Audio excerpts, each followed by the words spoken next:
যে কোনো মিষ্টি তৈরি করতে গেলে ছানার প্রয়োজন, আর পারফেক্ট ছানা না হলে পারফেক্ট মিষ্টি তৈরি করা সম্ভব না। আজ আমি শেয়ার করেছি কিভাবে ছানা কাটালে পারফেক্ট ছানা তৈরি হবে, তার সমস্ত টিপস এই ভিডিওতে শেয়ার করেছি। নমস্কার বন্ধুরা, কিচেন টেকনিকে আপনাদের সবাইকে স্বাগত। আমি মধুমিতা। আজ নিয়ে এসেছি একটা দারুণ স্বাদের রেসিপি। চলুন দেখে নেওয়া যাক। ছানা কাটানোর জন্য প্রথমে আমি ভিনিগারটা রেডি করে নেব। দেখুন একটা বোল নিয়েছি, তাতে আমি দিয়ে দেব 3 টেবিল চামচ ভিনিগার। 1 লিটার দুধের জন্য আপনারা 3 টেবিল চামচ ভিনিগারই ব্যবহার করবেন। এছাড়া আপনারা লেবুর রস দিয়েও ছানা কাটাতে পারেন কিংবা টক দই দিয়েও ছানা কাটাতে পারেন। এছাড়াও বাজারে ছানা কাটানোর পাউডার কিনতে পাওয়া যায়, সেটা দিয়েও আপনারা ছানা তৈরি করে নিতে পারেন। দেখুন 3 টেবিল চামচ আমি ভিনিগার নিয়েছি। এরপরে আমি 3 টেবিল চামচ জল নিয়ে নেব। ভিনিগার আর জলের অনুপাত সবসময় সমান রাখবেন। ভিনিগার কখনো ডিরেক্ট ব্যবহার করবেন না, একটু জলের সাথে ডাইলুট করে দেবেন। ভিনিগারের মিশ্রণটা আমি সরিয়ে রাখবো। এরপর একটা কড়াই নিয়েছি, তাতে দিয়ে দেব 1 লিটার দুধ। আমি এখানে প্যাকেট দুধ ব্যবহার করেছি, আপনারা চাইলে গরুর দুধও ব্যবহার করতে পারেন। আর দুধ আপনারা সবসময় ফুল ক্রিম দুধ ব্যবহার করবেন, তাতে ছানার পরিমাণটা একটু বেশি হবে। দুধ দেওয়ার পরে গ্যাসের ফ্লেমটাকে হাইতে করে দুধটাকে খুব ভালো করে একটু নাড়াচাড়া করে দিতে হবে। দুধটা খুব বেশি ফুটিয়ে ঘন করবেন না। দেখুন দুধটা আমি কন্টিনিউ নাড়াচাড়া করছি, আর দুধটা দেখুন একটু ফুটতে শুরু করেছে। দুধটা যখনই ফোটা শুরু করবে, একবার কি দুবার যখন এইরকমই ফুটে উঠবে, তখন আপনারা গ্যাসের ফ্লেমটাকে বন্ধ করে দেবেন। দুধটা এখানে ঘন করবার কোনো প্রয়োজন নেই, শুধু 2-1 বার ফুটে উঠলেই হবে। দেখুন কড়াইয়ের দুধটা কত সুন্দরভাবে ফুটে উঠেছে। এরপরে আমি গ্যাসের ফ্লেমটাকে বন্ধ করে দেব। দেওয়ার পরে একটু কন্টিনিউ নাড়াচাড়া করব, যাতে দুধটা একটু ঠান্ডা হয়ে যায়। মোটামুটি আপনারা ওই 2 মিনিট মতো একটু ঠান্ডা করে নেবেন, যাতে অতিরিক্ত যে গরম ভাবটা রয়েছে সেটা একটু কেটে যায়। দেখুন 2 মিনিট একটু নাড়াচাড়া করে হালকা একটু ঠান্ডা করে নিয়েছি।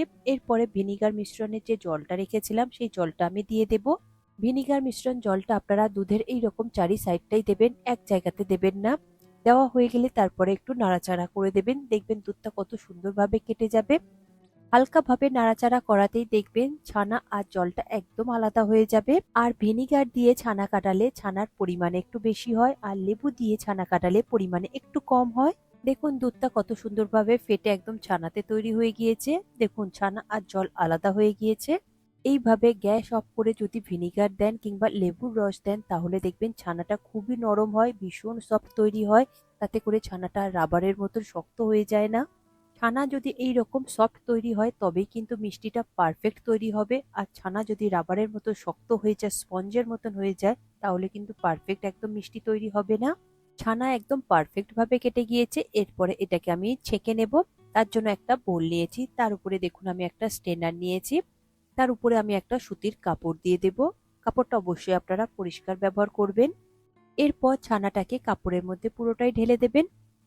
তবে ছানাটাকে খুব ভালো করে জল দিয়ে ধুয়ে নিতে হবে, তা না হলে কিন্তু ভিনিগারের একটা গন্ধ থেকে যাবে। আপনারা ভিনিগার কিংবা লেবু যেটা দিয়েই কাটুন না কেন, অবশ্যই পরিষ্কার জল দিয়ে খুব ভালো করে ধুয়ে নিতে হবে।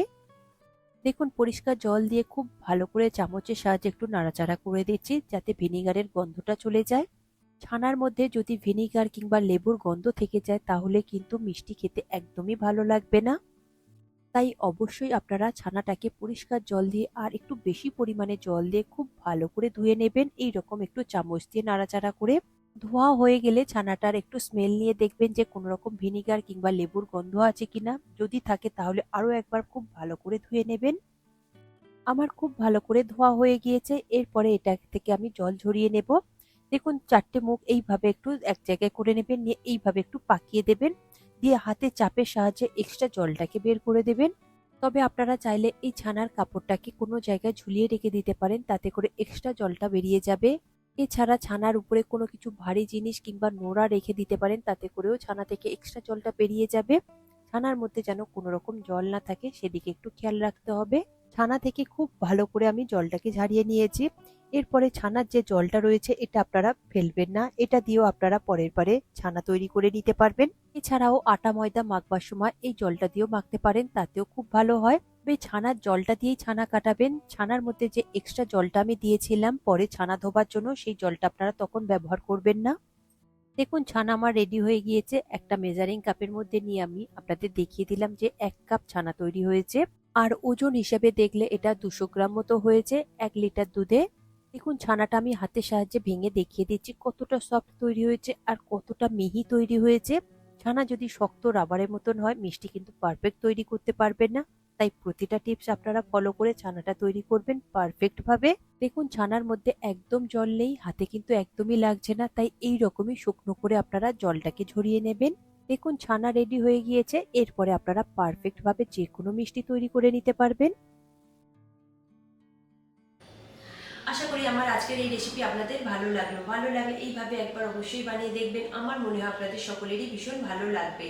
ভালো লাগলে কমেন্ট করে অবশ্যই জানাবেন, আর সাথে লাইক শেয়ার করবার অনুরোধ রইল, আর চ্যানেলটি সাবস্ক্রাইব করে নেবার অনুরোধ রইল। আজ তাহলে এই পর্যন্ত, আবার অন্য কোনো দিন হাজির হয়ে যাব অন্য কোনো রেসিপির সাথে। সবাই ভালো থাকবেন, সুস্থ থাকবেন, আর ভিডিওটি পুরো দেখার জন্য অসংখ্য ধন্যবাদ।